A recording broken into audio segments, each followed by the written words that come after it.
आज हम लोग क्लास 9 का फिजिक्स स्टार्ट करने जा रहे हैं। तो बेसिकली फिजिक्स क्लास 9 से ही स्टार्ट होता है। उसके पहले फिजिक्स सिंपल थ्योरीज रहती हैं, यहाँ से थ्योरीज के साथ साथ न्यूमेरिकल्स भी आने स्टार्ट हो जाएंगे। तो 9th क्लास में हमको क्या क्या पढ़ना है, ये सारी चीज़ें हम लोग देखेंगे। फिजिक्स में स्पेशली फिजिक्स में कौन कौन से चैप्टर्स पढ़ने हैं। तो पहले हम लोग बेसिक एक इंट्रोडक्शन ले लेते हैं, कौन कौन से चैप्टर्स पढ़ने हैं, फिर आगे चल के हम लोग देखेंगे। ठीक है, तो हम लोग एक इंट्रोडक्शन लेते हैं कि क्या क्या चैप्टर हमको क्लास 9 में पढ़ना है। तो स्टार्ट करते हैं अपने पहले चैप्टर के साथ। पहला हमारा चैप्टर है मोशन। मोशन में हमको देखना क्या है, तो मोशन में हमको देखना है, पहले तो देखना है स्केलर वेक्टर्स क्या होते हैं। स्केलर वेक्टर्स के बाद हमको क्या देखना है, तो स्केलर वेक्टर के बाद देखेंगे कौन कौन से स्टेट ऑब्जेक्ट को हम रेस्ट में कब कहेंगे, ऑब्जेक्ट को हम मोशन में कब कहेंगे, एक्सेलरेशन क्या होता है, वेलोसिटी क्या होता है, डिस्प्लेसमेंट क्या होता है, ये सारी चीज़ें हम इस चैप्टर में देखने वाले हैं। ठीक है, इस चैप्टर के बाद दूसरा आता है फोर्स, जिसमें हम लोग बेसिकली पढ़ते हैं न्यूटन्स लॉज ऑफ मोशन के बारे में। काफ़ी इंपॉर्टेंट लॉज है जो 9th से स्टार्ट होकर आगे चलते ही रहेगा। फिर इसके बाद का नेक्स्ट चैप्टर होता है हमारा ग्रेविटेशन। ग्रेविटेशन में भी हम अगेन न्यूटन्स लॉ के बारे में ही पढ़ते हैं। न्यूटन्स के कुछ आगे के लॉज, उसके बारे में हमको इस चैप्टर में देखेंगे, ग्रेविटेशन के लॉज के बारे में। फिर हमारा नेक्स्ट चैप्टर आता है, वो होता है work, power and energy.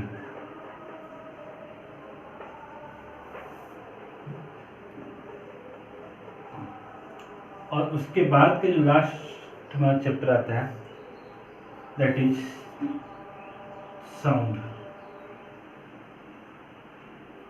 Sound waves, sound. तो ये 5 चैप्टर्स हमको फिजिक्स में पढ़ना है क्लास 9 में। I will try to upload a video daily by daily, chapter by chapter मैं इसको अपलोड करने की कोशिश करूँगा। तो ये 5 चैप्टर्स पढ़ना है पूरे साल में। तो आज हम लोग स्टार्ट करेंगे अपने पहले चैप्टर मोशन के साथ। Let us see what is motion and so on. तो पहले यहाँ पे आए, इसके पहले हम दो फिजिकल क्वांटिटीज के बारे में बात करेंगे। एक बात करेंगे वेक्टर के बारे में और दूसरा बात करेंगे स्केलर के बारे में। तो वेक्टर एंड स्केलर, ये दो चीज़ों के बारे में हमको बात करना है। सबसे पहले देखते हैं वेक्टर क्या होता है। तो जब भी हम कोई फिजिकल क्वांटिटी मेजर करते हैं, तो फिजिकल क्वांटिटी को मेजर करने के लिए क्या चाहिए होता है हमको, तो हम दो चीज़ को भी लिख सकते हैं। जैसे देखते हैं example, force. We will come to know that force का यूनिट होता है न्यूटन, जिसको कैपिटल एन से डिनोट करते हैं।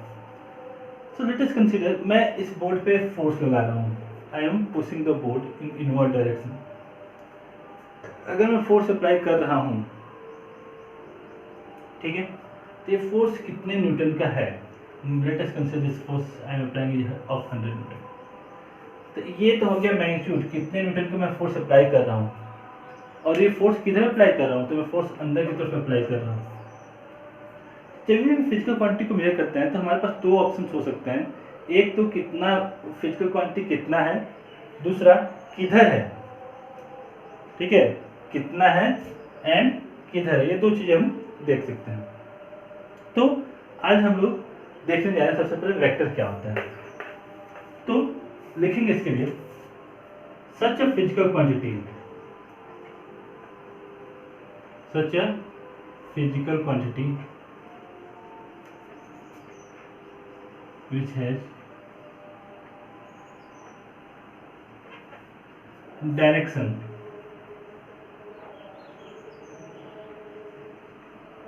as well as magnitude as well as direction। एक ही चीज है लेकिन मैग्नीट्यूड पर रहेगा।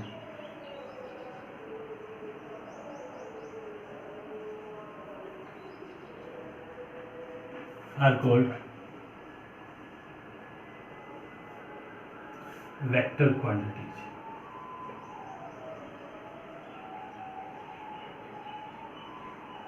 तो वैसे फिजिकल क्वांटिटीज जिसके पास क्या हो, तो मैग्नीट्यूड हो और साथ साथ डायरेक्शन हो। जैसे एग्जांपल में हम लोग क्या लेते हैं, फोर्स। नाउ जब भी फोर्स को अप्लाई करना पड़ेगा तो फोर्स का कुछ ना मैग्नीट्यूड होगा, कुछ ना कुछ। फोर्स का मैग्नीट्यूड कितना है, 100 न्यूटन अंदर की तरफ, 50 न्यूटन अंदर की तरफ, या बाहर की तरफ, या ऊपर की तरफ, या नीचे की तरफ। कोई ना कोई डायरेक्शन तो है हमारे पास। तो जिस क्वांटिटी के पास डायरेक्शन है, that quantity can be considered as vector. It is not necessary that these physical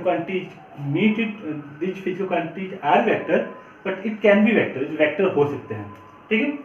तो क्या करेंगे, फोर्स क्या हो गया, वेक्टर हो गया। और एग्जांपल देखते हैं, वेलोसिटी। वेलोसिटी हम देखेंगे क्या है, displacement.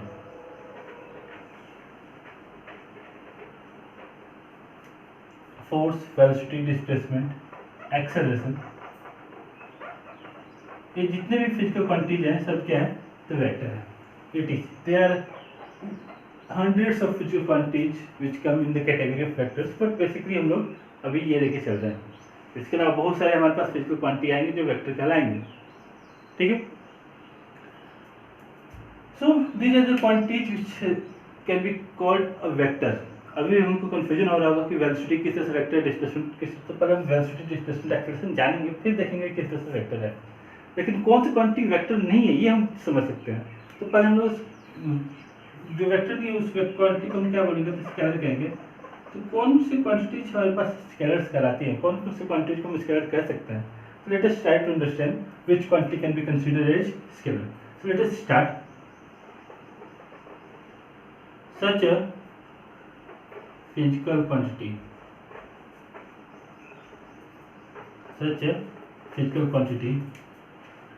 which has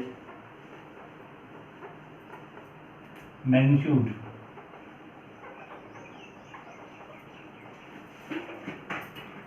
but no direction, quantities but no direction are called scalar। जैसे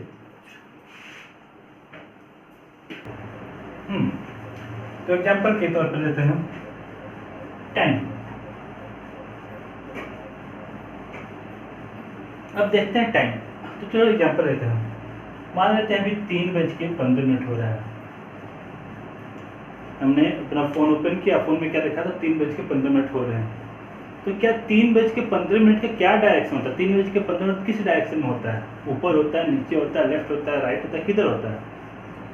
क्या 3:15 का कोई डायरेक्शन है, तो क्या 12 बजे कोई डायरेक्शन है। तो बोलोगे हाँ सर, दीवार घड़ी में देखते हैं उसमें ऊपर की तरफ रहता है, अगर दीवार घड़ी को तो गिरा दो तो नीचे की तरफ हो जाएगा, तो वो कोई डायरेक्शन नहीं हुआ, ठीक है। और दीवार घड़ी में दिख रहा है तो वो डायरेक्शन, और डिजिटल क्लॉक में कौन सा डायरेक्शन रहता है। तो जब हम टाइम की बात करते हैं तो टाइम के पास एक मैग्नीट्यूड होगा, 3:15, डायरेक्शन दिख रहा है क्या हमको, नहीं, इसका कोई डायरेक्शन नहीं है। तो टाइम का कोई डायरेक्शन नहीं होता है, तो टाइम क्या हो गया, स्केलर क्वांटिटी। दूसरा देखते हैं मास। मेरा मास कितना है, तो मेरा मास है 75 kg। तो क्या मेरे मास का कोई डायरेक्शन दिख रहा है, yes sir, your mass is downward, your mass is upward. नहीं, मास में तो मेरे शरीर के जो मैटर का क्वांटिटी है उसको मास कहते हैं। तो क्या इस मास का कोई डायरेक्शन है, नहीं है। तो मास क्या हो गया, फिर स्केलर क्वांटिटी हो गया, मास स्केलर क्वांटिटी कहलाएगा, ठीक है। सो मास का कोई डायरेक्शन नहीं है, स्केलर। टाइम का कोई डायरेक्शन नहीं है, स्केलर। सिमिलरली डिस्टेंस स्केलर कहलाएगा। देखेंगे कैसे स्केलर कराएगा आगे चलकर। डिस्टेंस स्केलर कराएगा, स्पीड स्केलर कराएगा, प्रेशर स्केलर कराएगा, और भी बहुत सारी क्वांटिटीज हैं जो स्केलर की। टेम्परेचर स्केलर कराएगा, ठीक है। ये सब क्या है, स्केलर क्वांटिटी। टेम्परेचर की बात करते हैं, गर्मी के दिन आ चुके हैं, अभी जनरल हमारे घरों का रूम टेम्परेचर रहता है 30 डिग्री सेल्सियस, जनरल, तो ऊपर की बात नहीं कर रहा हूँ। तो अगर हमारे रूम का temperature 30 degree Celsius, so what is the direction of this temperature? ये टेम्परेचर किस डायरेक्शन में लग रहा है? क्या ये नीचे की तरफ एक्ट कर रहा है, या वो ऊपर की तरफ एक्ट कर रहा है, लेफ्ट की तरफ एक्ट कर रहा है, कि राइट की तरफ एक्ट कर रहा है? सो हम लोग क्या देखेंगे कि टेम्परेचर कोई डायरेक्शन हमको नहीं दिख रहा है। सो temperature do not have any direction, so temperature will be a scalar quantity. Clear? Fine. So vector and scalar, दो फिजिकल क्वांटिटी हमको मिल गया। ठीक है ना? जितने भी फिजिकल क्वांटिटी हम लोग अभी पढ़ने वाले हैं, सारे के सारे फिजिकल क्वांटिटीज क्या कहलाएंगे? तो सारे के सारे फिजिकल क्वांटिटी को हम लोग कैटेगराइज कर पाएंगे आइदर वेक्टर में और स्केलर में। For the now this is the definition of vector quantity, but in the higher classes we will learn that इसके आगे भी कुछ इसमें ऐड हो जाएगा कि इस ये रहेगा प्लस ये रहेगा तब वेक्टर कहलाएगा। अभी हम लोग वहाँ पे नहीं जानने वाले हैं। ठीक है, बस हमको ये ध्यान देना है, वैसा फिजिकल क्वांटिटी जिसमें मैग्नीट्यूड हो और डायरेक्शन हो उसको क्या कहेंगे? तो वेक्टर क्वांटिटी कहेंगे। ठीक है, चलिए आगे चलते हैं।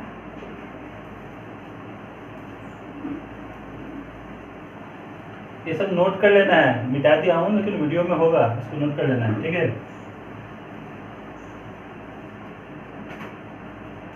Now let's start the topic motion. कैसे कह सकते हैं कि कोई ऑब्जेक्ट मूवमेंट में, कैसे कह सकते हैं कि कोई ऑब्जेक्ट मूव कर रहा है? तो what should the definition of motion? Motion किसे कहेंगे? कैसे कहेंगे कोई ऑब्जेक्ट मूव कर रहा है? सो an object is said to be in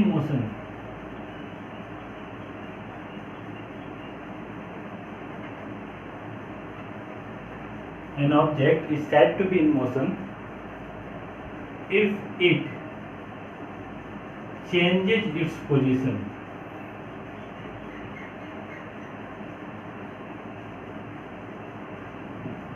with respect to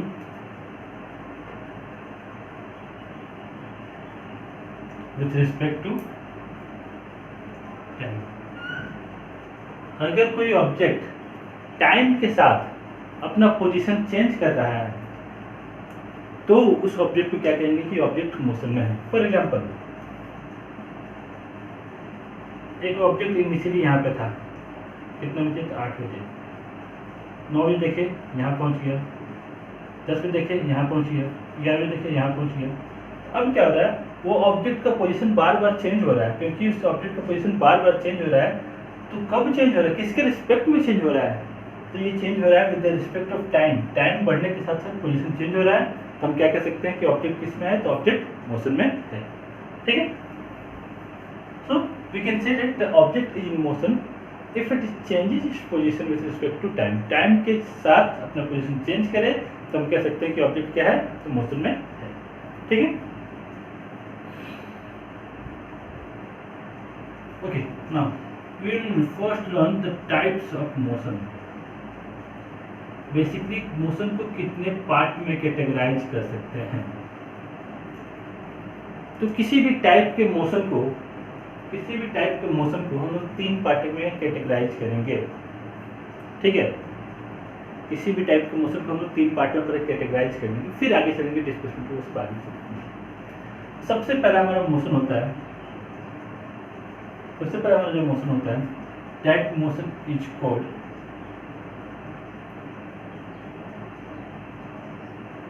linear motion.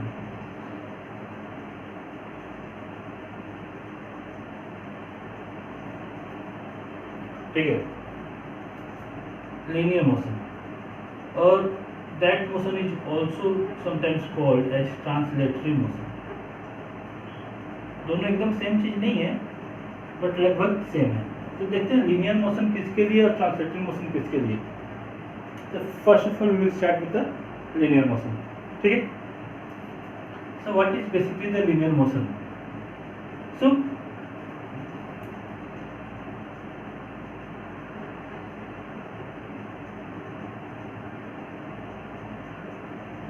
when an object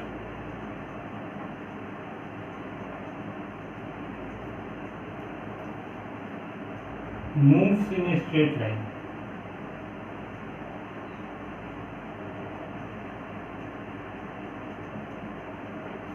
When an object moves in a straight line, the motion is called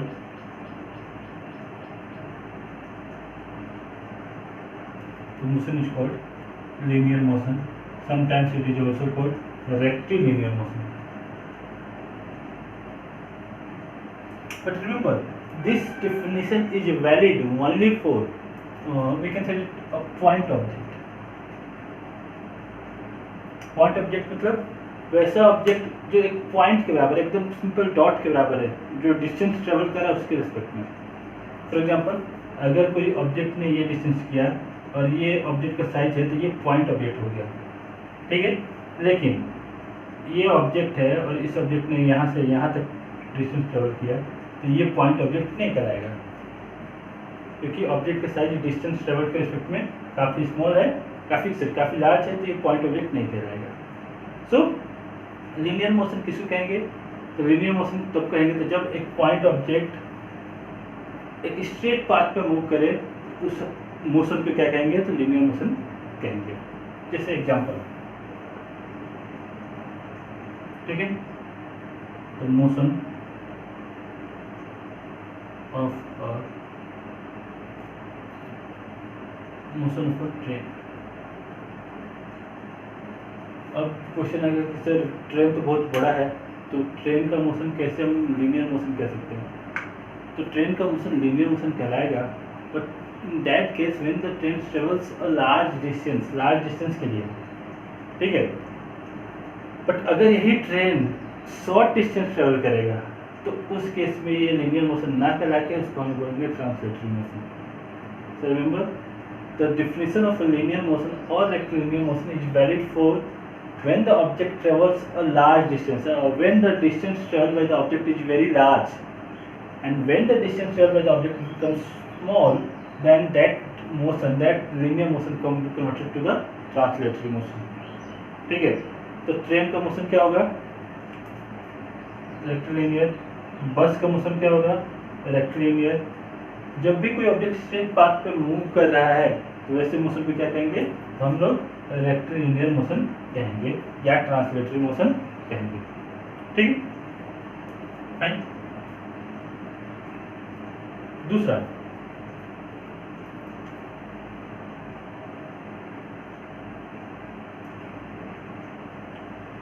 circular motion. This is also called a rotational motion.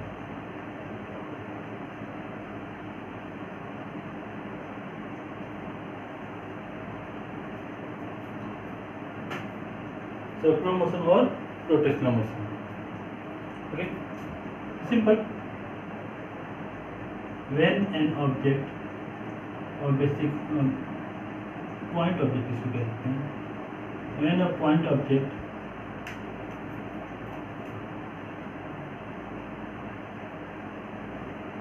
moves in a circle, the motion is called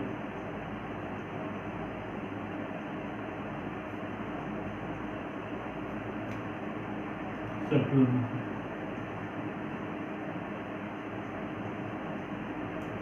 ठीक है. तो circular motion कब आया? Circular motion तब कहेंगे जब object क्या कर रहा है, तो जब ऑब्जेक्ट का साइज क्या होना चाहिए? तो पॉइंट होना चाहिए, काफ़ी स्मॉल होना चाहिए, और ये कैसे मूव करना चाहिए? तो सर्कल में मूव करना चाहिए. तो अगर ऑब्जेक्ट का साइज स्मॉल हो और इस सर्कल में मूव कर रहा हो, जिसको क्या कहेंगे? ऐसे मोशन क्या कहेंगे? सर्कुलर मोशन कहेंगे. ठीक है. तो कैसे हम लोग किसी ऑब्जेक्ट के मोशन को सर्कुलर मोशन कर सकते हैं? एक एग्जाम्पल ले लेते हैं हम लोग. ठीक है. तो motion of moon around Earth.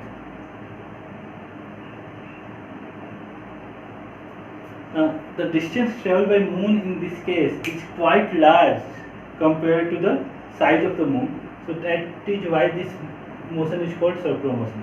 But अगर motion of Earth on its axis.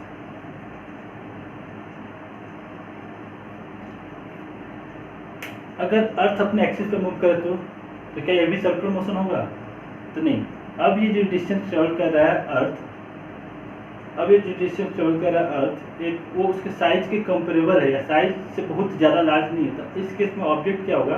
तो ऑब्जेक्ट काफ़ी बड़ा नहीं हुआ, तो ये मोशन तुम्हारा आ जाएगा रोटेशनल मोशन में। तो सर्कुलर मोशन को ही रोटेशनल मोशन कह सकते हैं। जैसे एग्जाम्पल ध्यान देते हैं, इसके अराउंड एक पॉइंट ऑब्जेक्ट ऐसे ऐसे घूमा, मूव किया, ठीक है, क्योंकि इसका साइज काफ़ी स्मॉल था, इसके अराउंड जब ये मूव किया तो इसको क्या कहेंगे हम लोग? तो सर्कुलर मोशन, ठीक है ना। Let us consider this to be earth. ये अर्थ है, ये इसके एक्सिस ऑफ रोटेशन है और अर्थ अपने एक्सिस के अराउंड ऐसे मूव कर रहा है, it is circulating something like this. अब अर्थ के सरफेस पर हर पॉइंट सर्कुलर मोशन में होगा। ये पॉइंट जितने भी पॉइंट्स होंगे वो सब के सब सर्कुलर मोशन में होंगे, सब सर्कुलेट कर रहे हैं अपने पॉइंट के अराउंड। तो अब ये जो मोशन हुआ that motion will be called a rotational motion, क्योंकि ये पॉइंट ऑब्जेक्ट नहीं है, इस पे तो अर्थ पे तो very large number of points आ गए हैं, क्योंकि इसके अंदर लार्ज नंबर ऑफ पॉइंट्स हैं। तो अब ये रोटेशनल मोशन सर्कुलर मोशन ना होकर अब क्या कहलाएगा? ये रोटेशनल मोशन कहलाएगा, ठीक है। सो जब ऑब्जेक्ट का साइज काफ़ी स्मॉल हो तो इसको कहेंगे हम सर्कुलर मोशन, जो ऑब्जेक्ट का साइज लार्ज हो तो उसको हम बोलेंगे रोटेशनल मोशन। लेकिन दोनों केस में क्या होना चाहिए? तो उसको सर्कुलर पाथ पे ही मूव करना चाहिए, ठीक है। इसको और हम लोग डिस्क्राइब कर सकते हैं, बट अभी हमको लगता नहीं की जरूरत है, ठीक है। Now the third,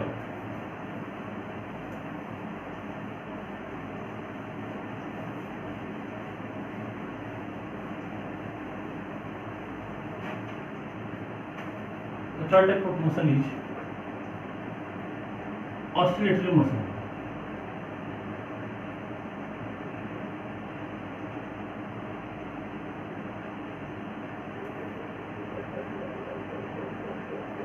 So that can be also called the vibratory motion.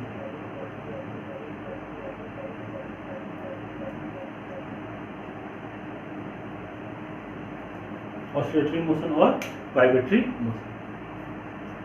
तो कैसे हम लोग इसको समझ सकते हैं?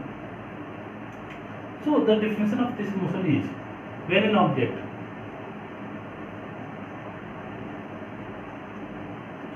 Moves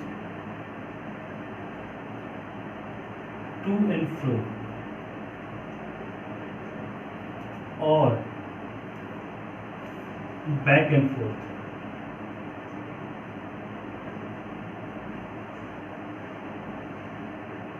about a mean position, about a mean position, the motion is called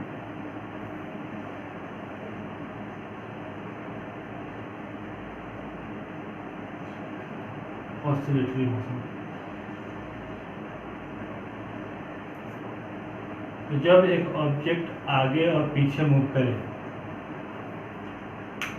और चलिए जैसे एग्जांपल लेते हैं, ये एक हमारा पॉइंट हो गया और एक ऑब्जेक्ट इधर जा रहा है फिर इधर जा रहा है। तो ये ऑब्जेक्ट क्या कर रहा है? यहाँ से यहाँ, यहाँ से यहाँ, यहाँ से यहाँ, left right left right left right left right left right left right continuously motion में, इसका मतलब है टू एंड फ्रो या back and fourth, back and fourth, back आगे पीछे आगे पीछे। अगर इस टाइप का मोशन अगर किसी ऑब्जेक्ट का हो रहा है, such a motion is called oscillatory motion, ठीक है। जैसे घड़ी में देखें पेंडुलम जिसमें लगाता है, उसका पेंडुलम कैसे होता है? तो उसका पेंडुलम स्टेप से एक लेफ्ट राइट। अब ये किसके अराउंड हो रहा है? देख सकते हैं कि ये इसका मेन पोजीशन के अराउंड इधर जाएगा और फिर यहाँ पे मेन पोजीशन पे आएगा, फिर इसके अराउंड इधर जाएगा। इस टाइप से एक इसका मोशन स्टार्ट हो जाता है। इसको मोशन में क्या बोलते हैं हम लोग? ऑस्किलेटरी, ठीक है।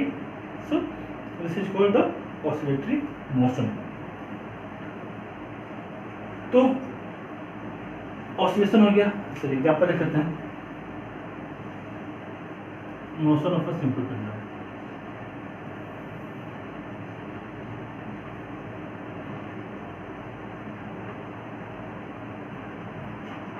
क्या स्प्रिंग में हम कुछ अटैच करके इसको छोड़ देते हैं, तो वो स्प्रिंग के अराउंड लेफ्ट राइट मूव करना शुरू कर देगा, that will be also called oscillatory motion. But ये ऑसिलेटरी मोशन को हम वाइब्रेटरी मोशन कब कहेंगे? तो जब ऑसिलेशन का फ्रीक्वेंसी काफ़ी लार्ज हो जाता है,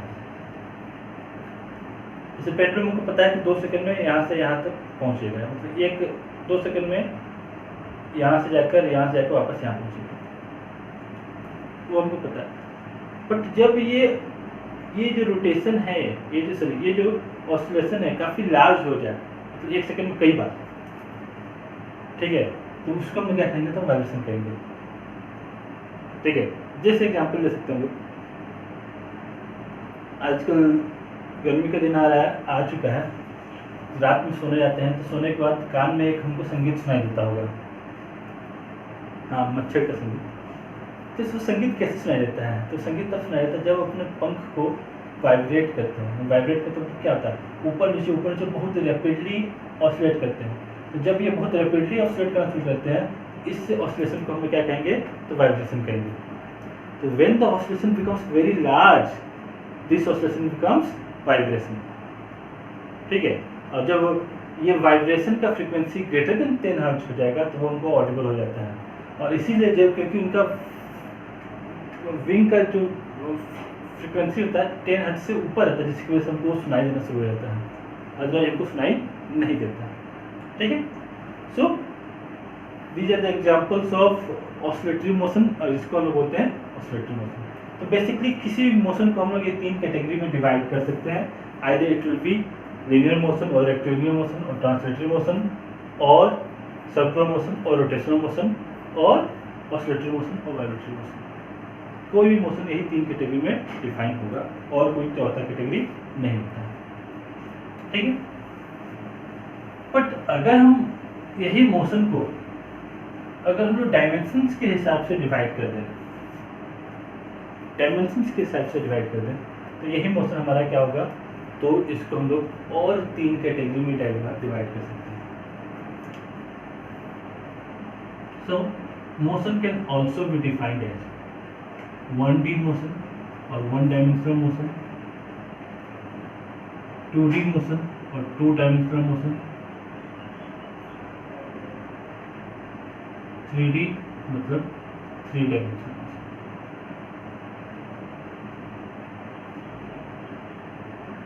हम लोगों को पता है, हम लोग कोऑर्डिनेट सिस्टम जानते हैं, ये हो गया एक्स एक्सिस, ये हो गया वाई एक्सिस, और ये हो गया हमारा 3 एक्सिस होते हैं।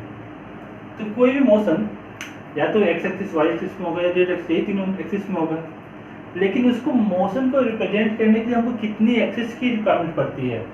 अगर एक एक्सिस उसको रिप्रेजेंट कर दे रहा है तो वो हमारा हो जाएगा 1 डायमेंशनल मोशन। अगर 2 एक्सिस की रिक्वायरमेंट पड़ती है तो हमारा हो जाएगा 2 डायमेंशनल मोशन, और अगर 3 एक्सिस की रिक्वायरमेंट पड़ी तो हो जाएगा हमारा 3 डायमेंशनल मोशन, ठीक है। So we can categorise the motion in 1D, 2D और 3D। तो हम तीनों के एक एग्जाम्पल ले लेते हैं, ठीक है। 1 डायमेंशनल मोशन किसको कहेंगे? तो इसके एग्जाम्पल कहते हैं मोशन ऑफ अ लिफ्ट। अब मॉल्स में हम लोग जाते आते रहते हैं, तो उसमें क्या देखते हैं कि आजकल लिफ्ट लग गए। तो लिफ्ट क्या होता है? सीधे इस पर जाता है या सीधे नीचे आता है। तो कह सकते हैं ये वाई एक्सिस में सीधे मूव करे, वाई एक्सिस में ऊपर या नीचे। क्या हमको एक्स एक्सिस की रिक्वायरमेंट पड़े? क्या लिफ्ट एक्स एक्सिस में जा रहा है, क्या नहीं जा रहा है? तो ये हमारा क्या हो जाएगा? तो ये हमारा 1 डायमेंशनल मोशन हो गया, जिसमें हमको दूसरे एक्सिस की रिक्वायरमेंट नहीं पड़ी इस मोशन को रिप्रेजेंट करने के लिए। तो that becomes simply the 1 dimensional motion, ठीक है। 2 डायमेंशनल मोशन, तो 2 डायमेंशनल मोशन मैक्सिमम मोशन हमारा 2 डायमेंशनल मोशन होता है, ठीक है। जैसे अभी मैं चल रहा हूँ, तो मैं क्या रहा हूँ? मैं लेफ्ट जा सकता हूँ, मैं राइट जा सकता हूँ, मैं आगे आ सकता हूँ, मैं पीछे आ सकता हूँ। तो मैं क्या कर रहा हूँ? लेफ्ट राइट एक्स एक्सिस के ऊपर पड़ा, और अप टर्निंग आगे पीछे, तो हमको जेड एक्सिस की रिक्वायरमेंट पड़ा। तो ये क्या हो गया हमारा? 2 डायमेंशनल मोशन। अगर एक छिपकली आके इस बोर्ड पे चलने लगती है, तो उस छिपकली को मोशन को रिप्रेजेंट करने के लिए कितने एक्सिस की रिक्वायरमेंट पड़ेगी? 2 एक्सिस की। ये भी क्या होगा? 2 डायमेंशनल मोशन। ठीक है। तो similarly motion of train, motion of बस, etc सभी क्या होंगे, तो 2 डायमेंशनल मोशन कहलाएंगे। ठीक है। 3 डायमेंशनल मोशन, 3 डायमेंशनल मोशन में सबसे बेटर एग्जांपल होगा मोशन ऑफ एरोप्लेन।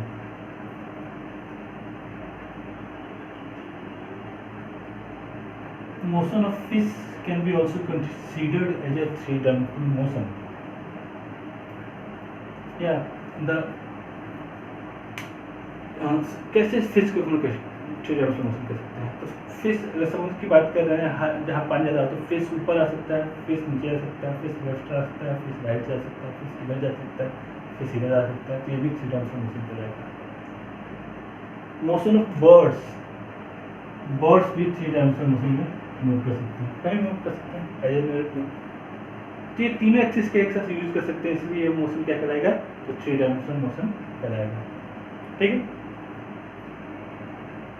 नाउ अगर हम बात करें छिपकली के मोशन, तो क्या छिपकली भी 3-dimensional में मूव कर सकता है? यस, कर सकता है। अभी मैंने बात किया तो बस मैं इस बोर्ड की बात कर रहा था, लेकिन अगर छिपकली बोर्ड पे आए, इस बोर्ड से इस दीवार पर चला जाए, फिर ऊपर चला जाए, उस ऊपर चले, तो किधर भी मूव कर सकता है। तो क्योंकि उसका मोशन हर डायरेक्शन में हो सकता है, पॉसिबल है, इसलिए उसका मोशन क्या कहलाएगा, तो 3-dimensional मोशन कहलाएगा। ठीक है। So that motion can be considered as 3-dimensional motion. ठीक। So motion can be 1-dimensional, 2-dimensional and 3-dimensional as we can see. किसी भी मोशन को हम लोग 1, 2 और 3-dimensional में कंसिडर कर सकते हैं। जैसे कुछ एग्जांपल्स लेते हैं।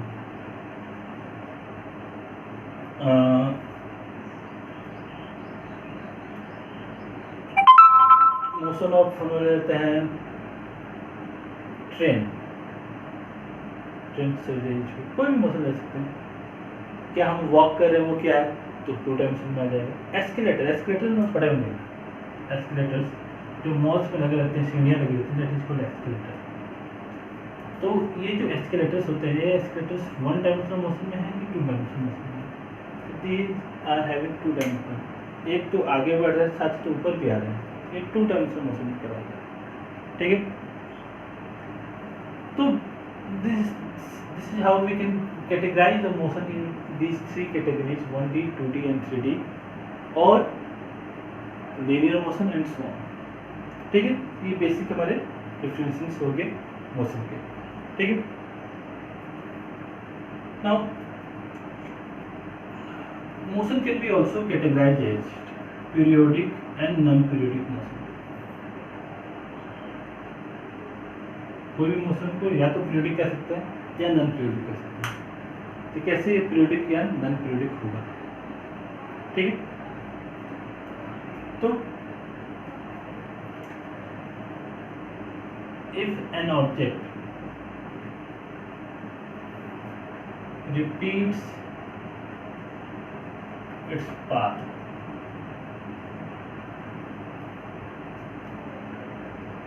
after a fixed interval of time,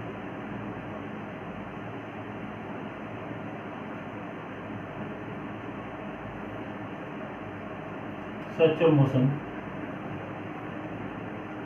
is called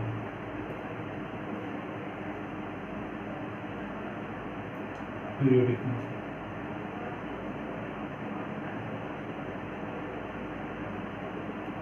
जब कोई ऑब्जेक्ट अपने पाथ को फिक्स इंटरवल के बाद रिपीट करे तो वैसे मोशन पे क्या कहेंगे, तो पीरियोडिक मोशन कहेंगे। जैसे the motion of earth around the sun, जब अर्थ मूव करता है सन के around,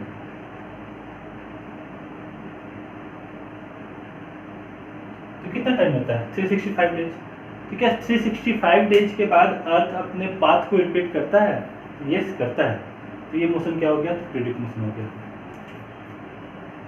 motion of simple pendulum, तो सिंपल पेंडुलम अपने आप को 2 सेकंड के बाद अपने आप को रिपीट करता है, तो ये क्या हो गया, तो ये भी हमारा हो गया पीरियोडिक। 2 सेकंड बाद अपने आप को रिपीट कर रहा है। Rotation of earth around its axis, rotation of moon around the earth, सभी क्या हो गए, तो फिक्स इंटरवल ऑफ टाइम पे होते हैं। ये सारे के सारे मोशन क्या हो गए, तो पीरियोडिक मोशन हो गए। ठीक है, अगर एक पीरियोडिक होगा दूसरा क्या होगा, तो नॉन पीरियोडिक होगा।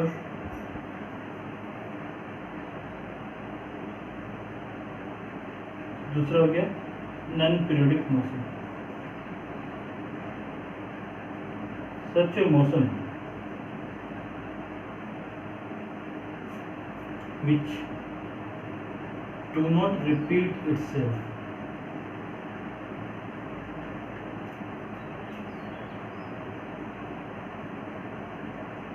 after a fixed interval of time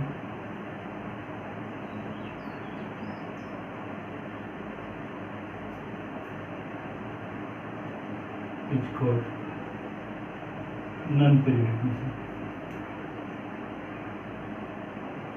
now इसमें ध्यान देना है, अगर रिपीट भी कर रहा हो लेकिन फिक्स टाइम पे नहीं कर रहा तब भी नॉन पीरियोडिक हो जाएगा। रिपीट नहीं कर रहा तो नॉन पीरियोडिक हो गया, हुआ ही। ठीक है, so this is how we can categorise the motion. Motion को किस तरह से हम लोग कैटेगराइज कर सकते हैं। ठीक है, और कोई यही हमारे पास ऑप्शन है। अब कोई पूछेगा मोशन कितने टाइप का होता है, तो अब ये मत बोल देना कि मोशन सर बताए थे 1 2 3 4 5 6 7 8 टाइप के होते हैं, या उधर 6 6 3 9 2 11 टाइप के। नहीं, मोशन के देखेंगे किसके बेस पर हमको बताना है। क्या हमको बताना है डिस्टेंस लेवल के बेस पे, क्या हमको डायमेंशन के बेस पे बताना है, या पीरियोडिक या नॉन पीरियोडिक बेस पे बताना है। इस केस पे हम उसको हम लोग डिफाइन कर सकते हैं। जैसे जब हम बात करते हैं motion of earth around the sun, तो ये जो सन है का मोशन है, अर्थ है का मोशन जो है सन के अराउंड, तो ये मोशन कैसा है, तो ये मोशन है हमारा रोटेशनल, रोटेट कर रहा है, as well as periodic as well as 2 dimensional. तो ये तीनों कैटेगरी में आ गया। हर मोशन को हम तीनों कैटेगरी में डिफाइन कर सकते हैं। जैसे मोशन ऑफ सिंपल पेंडुलम, तो सिंपल पेंडुलम क्या हो गया, तो ये हो गया पीरियोडिक हो गया। ठीक है, दूसरा क्या हो गया, तो 2 डायमेंशनल मोशन हो गया। तीसरा क्या हो गया, तो 2 डायमेंशनल मोशन प्लस हमारा ऑसिलेटरी मोशन हो गया। This is how we can describe the motion, कैसे उसको हम डिफरेंट डिफरेंट पार्ट्स में बता सकते हैं। ठीक है, आज के लिए बस इतना ही।